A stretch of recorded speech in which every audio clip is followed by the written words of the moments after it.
अशा प्रकारे अनुभवाला किंवा लोकांच्या प्रतिक्रिया काय अनुभव? नाही, जिल्हा परिषदेच्या निवडणुकी संदर्भामध्ये या कुरुल गटातून आमचे मित्र उमेशदादा पाटील उभारलेले आहेत. त्यांच्या खाली पंचायत समितीला आमचे धनाजी माळी उभारलेले आहेत. आणि मग माझे दोन सहकारी ज्यावेळेला कुरुल विभागातनं या गटातून निवडणुकीला उभारलेले आहेत, तर त्यांना विजयी करण्यासाठी या तालुक्याचा आमदार म्हणून मी सकाळी 11 वाजता कुरुलमधून डोर टू डोर प्रत्येक घरामध्ये जाऊन आमच्या दोन्ही उमेदवारांना मतदान करा असं आव्हान करण्यासाठी माझा प्रचार चालू होता. आता जवळजवळ 7 वाजले, 8 वाजलेले. अजून 2 तास आहे ना प्रचाराला आपल्याला, अजून 2 तास शिल्लक आहेत. अजून मला 2 गल्लीत जायचं आहे. आणि ते 2 गल्ली केल्यानंतरनं कुरुल गावामधलं एकही घर मी सोडलं नाही. माझ्या मायबाप जनतेला माझे दोन्ही उमेदवार प्रचंड मताने विजयी व्हावे अशी मागणी मी या तालुक्याचा आमदार म्हणून त्यांच्याकडे केलेली आहे.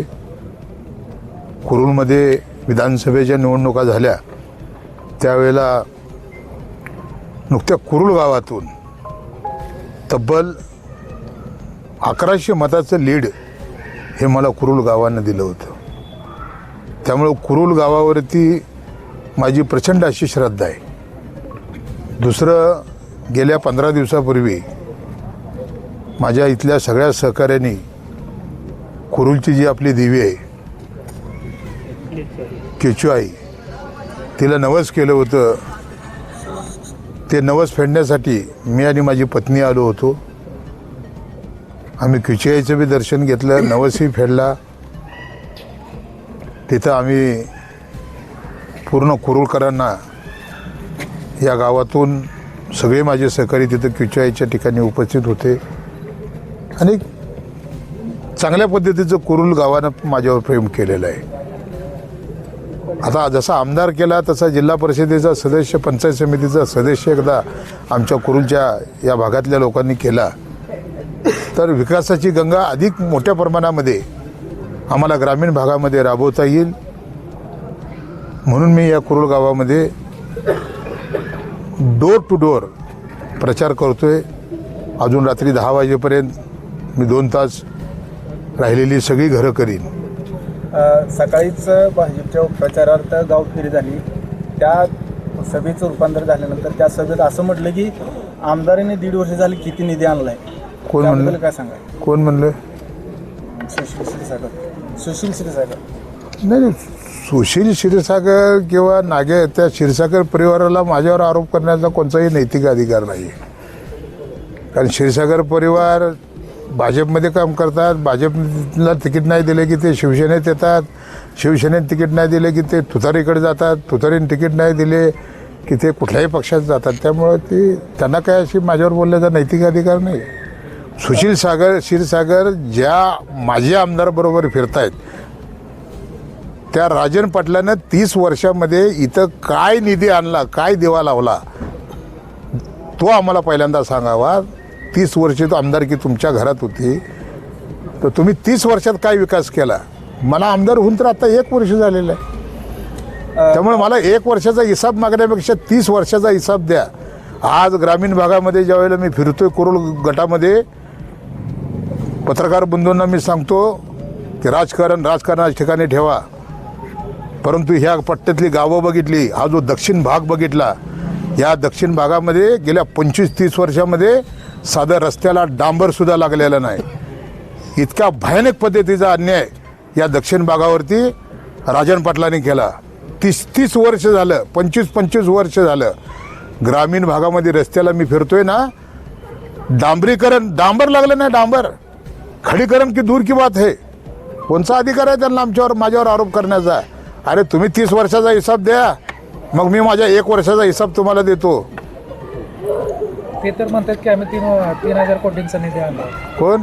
मी आमदार म्हणून 14 महिने झाले 3,500 कोटीचा म्हणतोय एकदा, 3,000 कोटीचा म्हणतोय एकदा, 2800 कोटीचा एकदा म्हणतोय, 4,000 कोटीचा एकदा म्हणतोय. मला तर असं वाटतं की रतन खतिरेलाही आकडा कळत नाही एवढा त्या यशवंत मानेला आकडा कळतोय. हा आकड्याचा खेळ नुकता खेळतोय. कधी 2200 कोटी म्हणतोय. अरे ज्या अजितदादा पवार साहेबांनी तुम्हाला जो बी काही निधी दिला तो अजितदादांनी तुम्हाला अर्थमंत्री म्हणून दिला. अजितदादाचं एक अपघाती निधन झालेलं आहे आणि भयानक पद्धतीचा महाराष्ट्रावरती शोककुळा पसरलेली आहे आणि कधी असं कोणाला मरण येऊ नये अशा पद्धतीचं मरण या राज्याचे उपमुख्यमंत्री एक कणखर नेतृत्व अजितदादा पवार साहेबांचं झालं. मी 3 दिवस बारामतीमध्ये होतो. 3 दिवसानंतरनं ज्यावेळेला मी इथं काल आलो त्यावेळी मला धक्का बसला वारसकर. त्या नरखेड भागामध्ये एक सभा झाली. त्या सभेमध्ये ढोली तशा वाजवताय, फटाक्याची आतिषबाजी करताय आणि पालकमंत्र्याला आणून काय काय काय तुम्ही भाषण करताय. अरे लाज वाटायला पाहिजे तुम्हाला. ते बाजूला बसलेल्या राजन पाटलाला लाज वाटायला पाहिजे. अरे तुला अनगरला कारखाना जो दिला ना तो अजितदादा पवारांनी दिला. तुला जी नक्षत्राची दारूची फॅक्टरी दिली ना ती अजितदादा पवार यांनी दिली. अनगर ग्रामपंचायत होतं ती नगरपंचायत जी दिली ना, नगरपंचायत केली ना ती अजितदादा पवार साहेबांनी केली. तुला शाळा कॉलेज महाविद्यालय जे दिलं ना ते अजितदादा पवारांनी दिलं. तू ज्या 100 कोटीच्या घरात त्या अनगरमध्ये राहतोयस, ह्या अनगरच्या ताई माझ्या बाजूला आहेत. हां त्यांना माहीत आहे पहिला जुना वाडा होता, आता 100 कोटीचा बंगला बांधला आहे. तो 100 कोटीचा बंगलासुद्धा ह्या अजितदादा पवारांच्या पुण्याईनं तुझा. सोलापूरचं तुझं 5 स्टार हॉटेल अजितदादाच्या पुण्याईनं आणि हजारो एकर मोहळमध्ये जमिनी तू घेतल्या त्या अजितदादांच्या पुण्याईनं. आणि त्या अजितदादाचं घड्याळ संपवायसाठी तू निघालायस. कोणाची संघाची असंग पालकमंत्र्याला. अजितदादा ज्या वेळेला त्यांचा देहांत झाला, त्यांचा ॲक्सिडेंट झाला त्यावेळेला 6 बॉड्या होत्या. 6 बॉड्यामध्ये अजितदादांची बॉडी कशी ओळखायची असा प्रश्न ज्यावेळी निर्माण झाला त्यावेळी तिथलं पोलीस प्रशासन, त्या जिल्ह्याचा कलेक्टर, त्या जिल्ह्याचा SP हे सगळे त्या ठिकाणी होते. आणि मग 6 बॉड्यापैकी हातात घड्याळ असणारं अजितदादाचं बॉडी सापडली. त्यावेळेला तिथल्या SPनं दादाच्या PAने, जे PA तिथं दादाची विमानाची वाट बघत थांबले होते, त्या PAने ओळखलं, पवार परिवाराने ओळखलं की ही दादांची बॉडी आहे. की त्यांच्या हातामध्ये एक घड्याळ होतं आणि त्या घड्याळावरनं दादांची बॉडी पटली. आणि मग दादांच्या बॉडी पटल्यानंतर त्यांचं पोस्टमॉर्टम झालं आणि त्यांचं विधी झाला. मी स्वतः तिथं 3 दिवस होतो या तालुक्याचा आमदार म्हणून. आणि मी पवार परिवाराच्या घरातला सदस्य आहे. मी त्यांच्या पक्षाचा आमदार आहे आणि म्हणून नैतिकता म्हणून उमेशदादाही तिथं होते, मी बी होतो.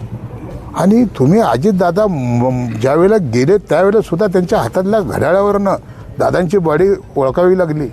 ते दादाचं घड्याळ पडू नये म्हणून आम्ही दादा दुःखातनं बाहेर पडल्यानंतरनं आम्ही ताबडतोब घड्याळाचा प्रचार चालू केला. आम्ही कुठं वाजत गाजत नाही, कुठं बघा तुम्ही हलगी नाही, कुठं फटाक्याची आतिषबाजी नाही. मी कुरुलमध्ये आज सकाळी 11 वाजल्यापासून डोर टू डोर घरं जाऊन मी लोकांना हात जोडतोय की अजितदादाचं घड्याळ जमिनीवरती पडू देऊ नका. आणि हे नरखेडमध्ये सभा घेतात पालकमंत्रीची. आणि ज्या पवार परिवारानं, ज्या अजितदादानं, ज्या घड्याळानं तुमचा उद्धार केला, तुम्हाला 3दा आमदारकी दिली, तुमच्या विचाराचा 3 वेळा आमदार केला, एवढी सगळी सत्ता दिली. ते मान्या काय म्हणतोय 3,500 कोटी. अरे तुला 3,500 कोटी ज्या दादानं दिलं त्या दादाचं घड्याळ संपवा म्हणून ही माने फिरतोय. आणि मला साधी पिठाची चक्कीसुद्धा दादानं दिली नाही. त्या दादाचं माझ्या घड्याळ खाली पडू नये म्हणून मी दारोदार फिरतोय. लक्षात ठेवा, हा फरक आहे. ह्यांना भरभरून दिलं अजितदादानं, ते अजितदादाचं घड्याळ संपवत आहे. मला तर पिठाची चक्की बी दिली नाही तरी बी मी अजितदादाचं घड्याळ पडू देत नाही, कारण ही विचाराची लढाई आहे. मी बाबासाहेब आंबेडकरांच्या चळवळीतला कार्यकर्ता आहे. लक्षात ठेवा, शाहू फुले आंबेडकरांचा विचार सांभाळणारा मी कार्यकर्ता आहे. आणि मी रमेश बारसकर आमचे या कुरुलचे आहेत, त्यांचे आईसाहेब ह्या कुरुलचे आहेत, त्यांचं लहानपण कुरुलमध्ये गेलं. मी रमेश बारसकरांना सकाळी 11 वाजता बोलवलं आणि दोघंही आम्ही या घरोघरी, मी आमदार म्हणून आणि ते या गावचे नातू म्हणून, त्यांचं आजोळ असल्यानं आम्ही या भागामध्ये प्रचार करतोय आणि प्रचंड मोठ्या प्रमाणामध्ये लोकांची सहानुभूती आहे, अजितदादांबद्दल सहानुभूती आहे. आणि निश्चितपणाने तुम्हाला सांगतो, आमचे दोन्ही उमेदवार, तिन्ही उमेदवार, घोडेश्वर गणामधून आमचे केशव पाटील, आमचे इकडं माळी आणि उमेशदादा पाटील हे प्रचंड मताधिक्याने उद्याच्या 7 तारखेला मतदान होईल आणि 9 तारखेला निवडून येईल.